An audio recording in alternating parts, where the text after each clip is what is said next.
Olá, começando o Alesp Conecta de hoje. Lembrando, né, o Alesp Conecta é uma prestação de serviço para você que está em casa, nos assistindo, nos vendo. E hoje a gente vai falar sobre o GRAAC. E quem vai contar um pouco da instituição, falar do que eles fazem, desse momento da pandemia, qual é a situação que eles estão passando, é a Superintendente de Desenvolvimento Institucional do GRAAC, a Tami Allersdorfer. Tami, bem-vindo ao Alesp Conecta. Oi, Júlia, obrigada pelo convite. É um prazer estar aqui, podendo falar um pouco do GRAAC com vocês, podendo compartilhar um pouco sobre o nosso momento, o trabalho que a gente faz. Super obrigada pela parceria e pelo convite, é um prazer. Pois é, e eu falava no início, né, que a gente vai conhecer um pouquinho mais a fundo sobre o GRAAC. Muita gente já deve ter ouvido falar no GRAAC, que é aí uma instituição que cuida de crianças e adolescentes nesse tratamento oncológico, né, do câncer. Então, eu queria que você primeiro contasse há quanto tempo existe o GRAAC e hoje em dia quantos pacientes existem no GRAAC, ou que passam pelo GRAAC anualmente, né? Certo.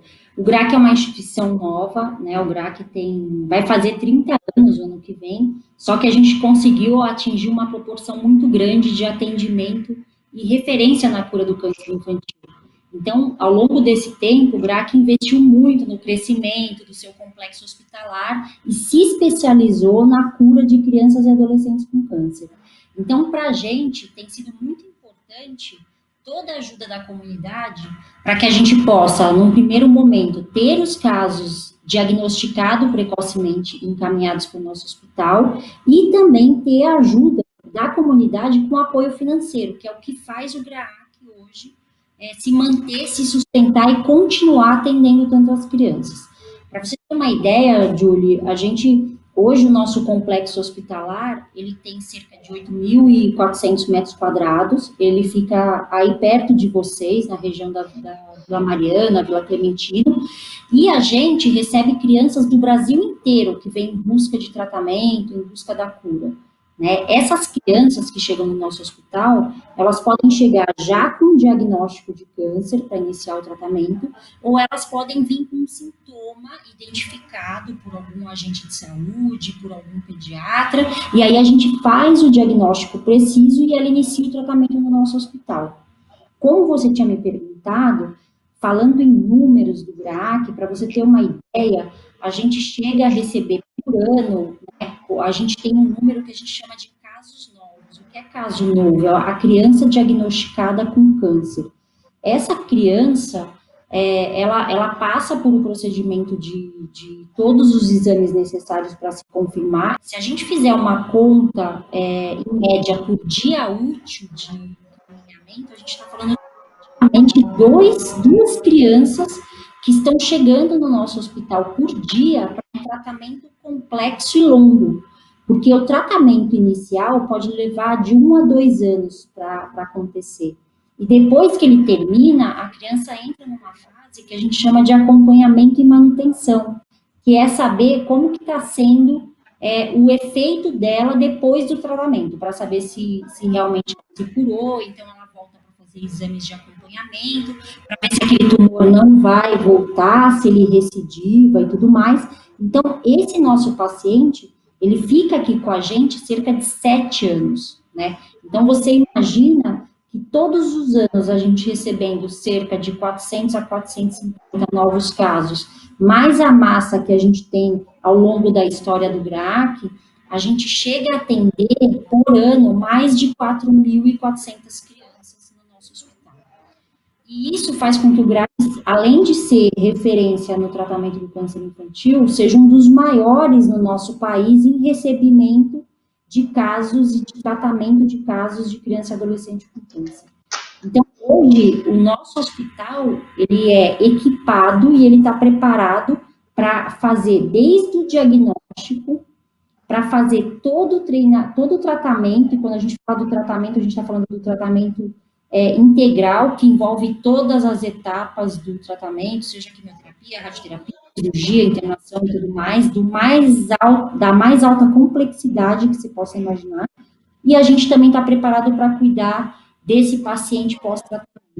Então, resumidamente, hoje, o GRAAC é um centro de cura de criança e de adolescente com câncer, especializado nisso em todas as etapas, com todos os profissionais, com todas as equipes. Então, esse é um grande diferencial nosso. A gente não é um hospital que atende dois tipos de público. O nosso público é exclusivamente pediátrico. Então, e os nossos profissionais são treinados e capacitados exclusivamente para tratar esse tipo de paciente. Então, da entrada do paciente até o momento que ele sai, que é a nossa grande felicidade quando ele está curado, a gente se especializou em fazer o tratamento de excelência igual aos países de alto desenvolvimento, que hoje é um desafio aqui no nosso país, né? Então, a gente está falando em taxas médias de cura em cerca de 70% da criança e do adolescente com câncer. Então, é muito significativo no nosso país. Muito significativo e também números grandiosos, né, Tami? Até anotei aqui para a gente reforçar isso para quem está vendo e ouvindo a gente em casa, né? 4.400 crianças por ano, dentro de todo esse conjunto que você falou, né? Porque tem as dos anos subsequentes que tem o tratamento. Sim. Então, são 7 anos do tratamento, é muito tempo, não é aquela criança que vai ficar 1, 2 meses e vai embora, né? E aí você contando para a gente tudo isso e por que a gente traz você e o GRAAC no Alesp Conecta, justamente para contar esses números e contar como é que é a vida dentro do GRAAC. Às vezes as pessoas só escutam falar sobre a entidade, né, e não entendem o quanto a entidade é importante para o tratamento das crianças com câncer no Brasil e é referência. Tami, se a gente tem esse número tão grandioso, e você falou também que depende muito também da doação das pessoas, né? Quanto custa manter o GRAAC de pé nesse ano todo? Então, para 2020, a gente está considerando um orçamento de 15 milhões por mês, né? Então, a gente está falando de um orçamento projetado em 180 milhões.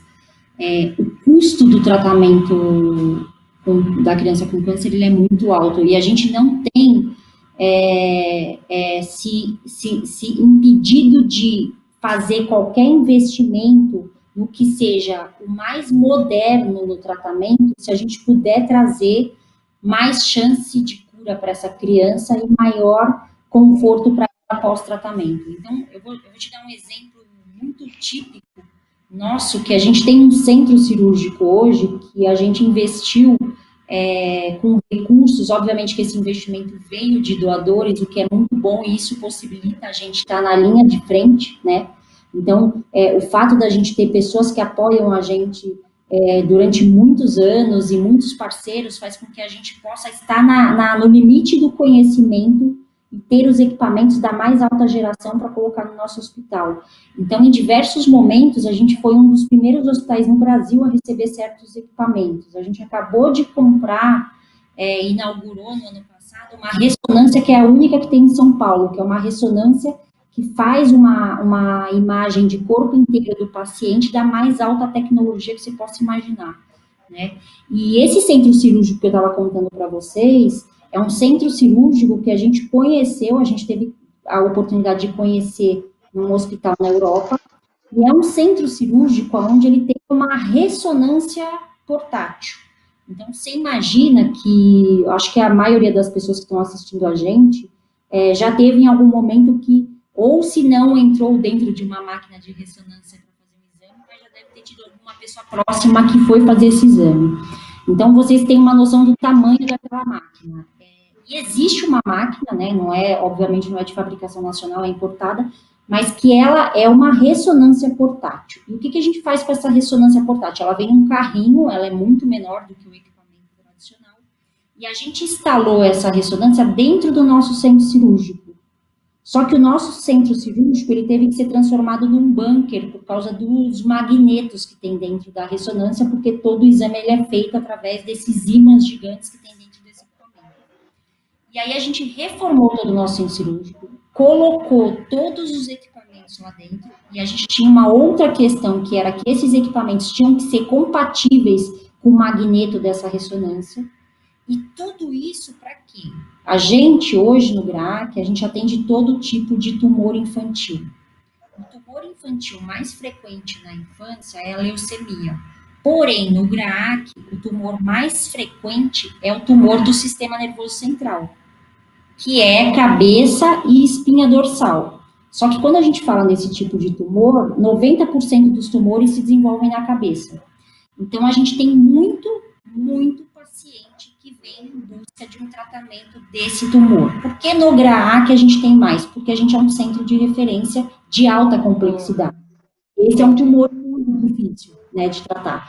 E quando a gente fez esse centro cirúrgico, eu consigo hoje colocar a criança dentro desse centro cirúrgico, abrir a cabeça para tirar esse tumor dela. E o que acontecia antes? Eu tenho que fechar a cabeça dessa criança, ela passa por uma recuperação na UTI, e depois ela faz um exame de imagem. Se houver resquícios de tumor no cérebro, ela precisa voltar para uma nova cirurgia. E hoje isso não acontece mais, porque eu consigo fazer a imagem no ato da cirurgia com a ressonância portátil. Com um índice altíssimo. Nacional. Não, a gente conseguiu diminuir, para você ter uma ideia, cerca de 30% de recirurgia, de fazer a cirurgia, de abrir a cabeça da criança de novo. Então, isso você acaba tendo uma economia nesse sentido também, né? De tempo. Exatamente. E da própria criança, de ter que ir de novo. Então, isso quando eu falo da mais alta tecnologia no tratamento do câncer, isso não tem centro em São Paulo que faça, né? E quando eu falo de criança tirando o tumor de dentro da cabeça, eu estou falando de criança de 3 meses, às vezes. Uou. Parece pesado, mas tem criança de 3 meses, de 2 meses. Então, a gente tem criança pequena que é operada nesse centro, que a gente consegue fazer altíssima qualidade de vida para essa criança, para não ter uma cirurgia. O processo é todo seguro, então a gente consegue, porque o ambiente já está altamente imune, esterilizado, então a gente já muito... Só que assim, se hoje a gente for falar em termos de investimento no nosso país, é muito difícil, às vezes, você conseguir 15 milhões de reais para reformar um centro cirúrgico e colocar todos os equipamentos importados. Então, o que acontece? Para a gente é uma questão de visão. Às vezes a pessoa fala assim, não, mas é muita tecnologia, vamos mais para um outro lado de ampliar o atendimento do que ter. Mas isso é um ganho para as crianças que a gente atende que não tem preço, né? Então, o fato de eu não ter que fazer uma recirurgia, o fato de eu ter essa qualidade, é espetacular, é espetacular. E tudo isso também... E outra coisa, né? Profissional, porque não adianta ter também toda a tecnologia e não ter um profissional altamente capacitado para operar uma criança de 3 meses. Porque tudo isso a gente tem que pensar, Tami, e a gente tem que pensar que você está falando de uma questão... Câncer é uma coisa muito delicada, talvez é o que você falou, muita gente possa pensar por um lado de ampliação de atendimento, mas a qualidade do serviço prestado e daquilo que vocês vão oferecer para o paciente, no caso do GRAAC, é muito mais essencial que a quantidade, no sentido, fazendo paralelo meio grosso, né, nesse momento. E assim, isso que você está falando para a gente... Como eu também não imaginava, muita gente que está vendo e ouvindo a gente também não imaginava o quanto de tecnologia e o quanto significa uma criança não fazer uma recirurgia, né? As pessoas não vivem esse dia a dia e a gente está aqui para contar justamente. E quando você fala do investimento, eu fiz questão que você falasse de números, porque a gente sabe que a maior parte do dinheiro que é recebido pelo GRAAC é de doações. E aí, Tami, numa outra conversa que a gente teve, não importa se são R$5 ou 5 milhões. Tudo faz a diferença, né, Tami? Faz a total diferença. O que hoje, para a gente, e a gente não precisa, né, ter muita especialidade para falar disso, a gente sabe que é muito mais fácil a gente conseguir ter pequenas doações e que você consegue criar um conjunto de pessoas dentro de uma rede de ajuda que está fazendo efetivamente a diferença na vida de crianças e adolescentes com câncer, do que a gente conseguir pessoas que fiquem doando valores muito altos, né? Então, a gente sabe, até pela nossa pirâmide social, que se a gente não tiver todas as as pessoas com todas as possibilidades podendo contribuir, fazer parte disso, a gente não consegue sobreviver. Então, é isso que você falou, qualquer valor é muito importante para o GRAAC. E hoje a maior parte das pessoas que fazem com que o GRAAC continue existindo são pequenas doações, são pessoas que doam, que entram no nosso site, que se tornam doadores mensais, com a média é R$30, é R$1 por dia, é muito pouco. Então, a pessoa, ela consegue fazer e se sentir parte de tudo que a gente está fazendo e que está acontecendo, com um valor que é R$30 por mês e que não pesa para ninguém, e é o que está sustentando o GRAAC, né? Porque se talvez fosse um valor que fosse muito além, a pessoa talvez não poderia, no momento, continuar ajudando. Então, faz toda a diferença, é muito importante, Júlio. Como a gente falou, e para a gente, essa questão que você falou, isso é a nossa filosofia, é qualidade. O câncer é uma doença que não pode ser tratada mais ou menos. Eu não posso tratar mais ou menos essa doença, ela tem que ser erradicada, ela tem que ser curada na criança. Isso é muito importante e o GRAAC sempre trouxe essa filosofia. Eu acho que isso é também uma das coisas que fez com que o GRAAC continuasse, com que o GRAAC tivesse um posicionamento, uma credibilidade. Então, essa filosofia é o que traz a gente e que faz com que a gente se mantenha até hoje. E a gente fica muito feliz de saber que todas as pessoas que ajudam a gente a continuar são pessoas que compartilham do que a gente acredita também. Porque senão elas não estariam apoiando a gente. Com toda certeza, Tami. E aí, você falou numa questão muito importante, são R$30 que talvez se fosse um outro momento, um outro valor, nesse momento que a gente está vivendo da pandemia, não pudesse ajudar. Então, eu aproveito o seu gancho para falar da pandemia. São 4 meses que, enfim, tudo virou de cabeça para baixo. Eu imagino que o impacto com relação a doações, porque vocês fazem eventos durante todo o ano para arrecadação de fundos para o GRAAC, então eu queria que você falasse o quanto a pandemia, nesse sentido de doações e de volume de arrecadações, isso impactou. E depois, claro, a gente vai falar sobre efetivamente os atendimentos. Mas primeiro, aproveitando que a gente está nessa linha mesmo das doações. De um modo geral, a gente está estimando nesses primeiros meses de pandemia, porque o nosso orçamento é muito grande. Então, da mesma maneira que o nosso orçamento é muito grande, todo e qualquer impacto é muito grande, né? Então, a gente estimou para esses primeiros meses de pandemia cerca de R$6 milhões de impacto de não entrada de recursos, né? O que são esses recursos? São justamente isso que você falou. A gente tem um evento que é um evento dos que a gente mais adora fazer. Esse ano seria a 20ª edição. A gente faz na casa de vocês, aí na Assembleia, que é a nossa corrida e caminhada, e que a gente está sofrendo muito, e sofreu muito pelo fato de não conseguir fazer esse evento, porque ele, além de ser um evento da mais alta arrecadação que a gente tem dentro da nossa estrutura de eventos, hoje é um evento que a gente chega a arrecadar R$1,5 milhão, né?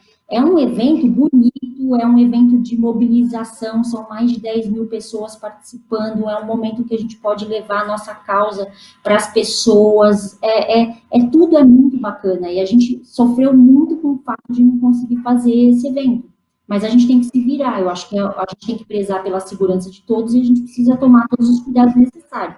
Então, obviamente que a gente não estava preparado para ter essa queda na arrecadação. E o que a gente está fazendo agora é tentando encontrar formas, assim como todas as outras organizações e tudo mais, de quais são os outros meios que a gente tem para poder potencializar e tentar buscar doações. A gente, obviamente, está pedindo para todos os nossos parceiros, para todos os nossos amigos, uma doação extra, que é uma coisa que a gente pede, e as pessoas, em geral, sempre atendem a gente. Então, eu já agradeço, porque com certeza já deve ter gente que contribui com a gente e que atende a todos os nossos pedidos de ajuda. Então, a gente está tentando se virar para o impacto dessa queda de arrecadação seja o menor possível no orçamento geral de fechamento do ano do GRAAC. Então, eu acredito que se esse ano a gente conseguir passar por isso, a gente vai ser, mais uma vez, a gente vai ser guerreiro, vai ser vencedor, porque eu tenho certeza que quando tudo voltar ao normal, a gente vai voltar ao nosso crescimento, vai voltar ao nosso atendimento pleno, vai voltar tudo normal, mas de fato é uma coisa que a gente não se preparou e a gente está tentando agora encontrar alternativas de suprir o que não vai vir. Pois é, e é verdade, a corrida e caminhada do GRAAC é feita na Lesp, ali no entorno, no estacionamento da Lesp, sempre muito bonito de ver, né? Até porque algumas crianças também que podem estar lá, né? Que estão em tratamento, que podem estar lá, participam, né? E mostram ali toda a sua força. Agora a gente falou do impacto econômico.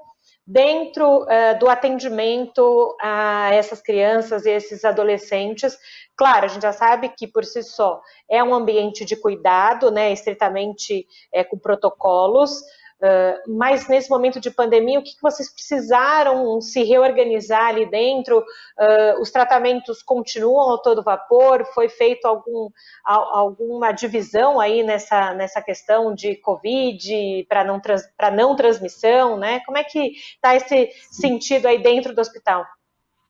A gente tomou, desde o início da pandemia, a gente criou um comitê que se reúne diariamente para a tomada de todas as decisões dentro do hospital, para que a gente pudesse e ter toda a proteção ao nosso paciente. Apesar da faixa etária do nosso paciente não ser um paciente de risco, o fato de ser um paciente que é imunodeprimido, o tratamento que ele faz, ele passa a ser risco. Então, além do Covid, qualquer outra doença que ele tenha pode ser um risco para interferir no tratamento que ele está fazendo. Então, o que a gente fez? A gente tomou algumas medidas de afastamento do voluntariado de dentro do nosso hospital, que foi uma coisa doída, mas necessária. Então, a gente afastou e tentou diminuir ao máximo fluxos de pessoas que circulam dentro do hospital. A gente tem esse número reduzido. Então, a gente suspendeu visitas, tirou o voluntariado, e a gente também começou a, dependendo do nível do paciente, qual o tratamento que ele está fazendo, também solicitar que o acompanhante seja fixo e que não haja troca para que o risco seja minimizado. A gente transformou algumas áreas do nosso hospital em áreas para pacientes que chegam com sintomas para que a gente pudesse ter o isolamento. Então, a gente aproveitou algumas áreas, que eram algumas áreas de aglomeração, como, por exemplo, a nossa brinquedoteca, a gente tem uma recepção que é um espaço também para o paciente, e a gente transformou espaços para eles serem separados, né? Então, foi uma das medidas que a gente tomou. Então, dentro do hospital, a gente conseguiu, durante todo esse período, controlar muito bem. A gente teve alguns pacientes com Covid e todos já estão fora de tratamento. Do tratamento do Covid, já estão no tratamento normal. Então, a gente não teve nenhum problema que se agravou dentro do nosso hospital por conta dessas medidas de segurança que a gente tomou. Em geral, o hospital, o que foi uma coisa que a gente sentiu bastante, não foi no tratamento do paciente recorrente, porque o nosso paciente recorrente, como a gente tem um acompanhamento muito próximo dele, com o médico, com os enfermeiros e toda a equipe de saúde, ele não deixou de vir tratar. O que acabou acontecendo nesses últimos meses, que é um alerta que a gente faz, é que as crianças, aqueles novos casos que eu falei para você, que chegam todos os dias no nosso hospital, diminuíram, começaram a chegar menos. Então, o que a gente começou a perceber? Que as crianças, não é que o câncer deixou de existir nessa faixa etária, o que passou é que está sendo tarde o diagnóstico para encaminhamento para tratamento. Então, isso é uma coisa que alerta a gente, porque a família, os pais, as pessoas que convivem com criança, elas precisam ficar atentas aos sinais e sintomas de qualquer doença daquela criança. E se persistir, precisa procurar o médico, o pediatra, para insistir no diagnóstico do que está acontecendo. Então, o que a gente está percebendo é que talvez isso está acontecendo um pouco mais lento, o que fez com que a gente tivesse uma redução de encaminhamento de casos. A gente tem chamado a atenção, né, a gente tem ido para a imprensa, participado, chamando a atenção das pessoas para ficarem atentos aos sinais e sintomas gerais dos seus filhos, crianças, adolescentes. E falar aquela frase, que é uma frase muito clichê, mas é uma frase muito importante, que é, ao persistirem os sintomas, o médico deverá ser consultado, né? Então, quando a gente tem uma dor de cabeça, uma dor, ou bate o dedinho no móvel, fica roxo, tá? Isso vai passar com uma medicação específica. Se não passar, se for uma coisa muito recorrente, aí é necessário que essa criança, esse adolescente, até a gente como adulto, faça exames mais específicos para entender a causa daquilo que está acontecendo. Então, hoje a nossa preocupação diante da pandemia em relação ao atendimento é que se preste atenção aos sintomas, que se procure um médico. Eu acho que num primeiro momento houve um pouco de inquietação e receio em se buscar hospital, né, e até os centros de saúde, até porque ainda não se sabia muita coisa de como que seria, né, a disseminação desse vírus, mas já se passaram mais de 4 meses e agora a gente precisa ficar atento a isso, e precisa voltar aos poucos e com toda a segurança necessária, obviamente, ao ritmo que a gente estava. Então, eu acho que é um alerta que a gente faz para que todo mundo fique atento, né, e que cuide e busque cuidar de sintomas, sinais que estão sendo apresentados e que não estão passando, assim, na rotina, né, cotidianamente, como você já sabe, você tem filho, e você sabe, às vezes ele tá com uma dorzinha ali, outra ali, você até já sabe o que é, né, às vezes um carinhozinho, né, a gente consegue resolver. Mas então você já conhece muito bem o seu filho para saber se aquilo vai passar ou não. Então, o que a gente as pessoas fiquem atentos, porque precisa diagnosticar rápido, e diagnosticando rápido tem mais chance de cura, vai ser mais fácil, vai ser tudo. Então, a nossa situação em relação à pandemia, de um modo geral, foi essa, e a nossa principal preocupação tem sido essa do paciente, da gente estar percebendo uma realidade do GRAAC, viu, Júlia? A gente tem hospitais parceiros, a gente percebe que isso é uma realidade dos hospitais em geral. Então, a gente, na medida do possível, a gente está ajudando, né, e estão saindo campanhas, eu acho que você já deve ter visto, chamando a atenção do paciente crônico, paciente com problemas cardíacos, até pacientes... Para que não deixem os seus tratamentos, né, e é um alerta que a Alesp Conecta faz, né? E que mais do que o tratamento, porque o tratamento a pessoa já sabe da necessidade dela aí. Não subestimar e negar sintomas recorrentes, sintomas frequentes e recorrentes, né? A gente tem que ficar atento a isso. Isso não é só para quem tem filho, para nada, é para gente adulto, né? Para gente como pessoa. A gente tem, às vezes, o hábito de prorrogar os exames que a gente precisa fazer de rotina. A gente tem que fazer, porque o fato de prorrogar, às vezes, pode dar a sensação na gente de que a gente não vai ter, né? Eu não vou fazer, não vou ter, mas se tiver que ter, vai ter. Então, não prorroguem, eu acho que vão fazer, vão procurar os médicos, fazer tudo direitinho.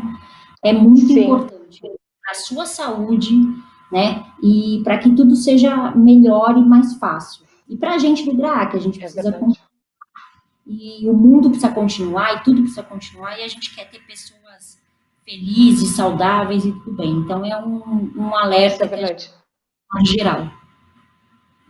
E até, aproveitando essa sua fala, o de continuar, nosso programa está praticamente nos minutos finais.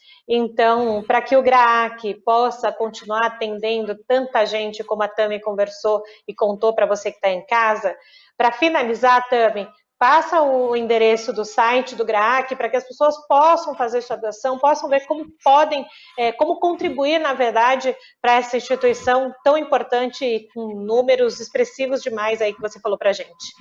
É muito legal, o nosso site é o graac.org.br. É facinho de achar, só colocar graac.org.br, é só colocar GRAAC no Google mesmo, já é rapidinho, vai aparecer. E é muito legal porque no nosso site, além de conhecer um pouco mais dos nossos números e do nosso trabalho, existe lá dentro uma visita que é um tour virtual. Então, a gente teve uma doação que a gente ganhou do Google e a pessoa consegue fazer como se ela estivesse andando na rua, ela entra dentro do nosso hospital para conhecer a nossa estrutura. Então, isso é bem bacana e bem legal. Como a gente agora, infelizmente, não está podendo receber pessoas para visita, quem quiser conhecer, pode conhecer virtualmente através desse tour virtual. Perfeito, obrigada, Tami Allersdorfer, Superintendente de Desenvolvimento Institucional do GRAAC, que participou com a gente nesse Alesp Conecta. Se você que está aí em casa quer rever esse programa que termina agora, ou então toda a programação da Rede Alesp, é fácil, é só correr lá no YouTube da Assembleia Legislativa de São Paulo e rever toda a programação por aqui. Eu fico por aqui, até o próximo programa, tchau!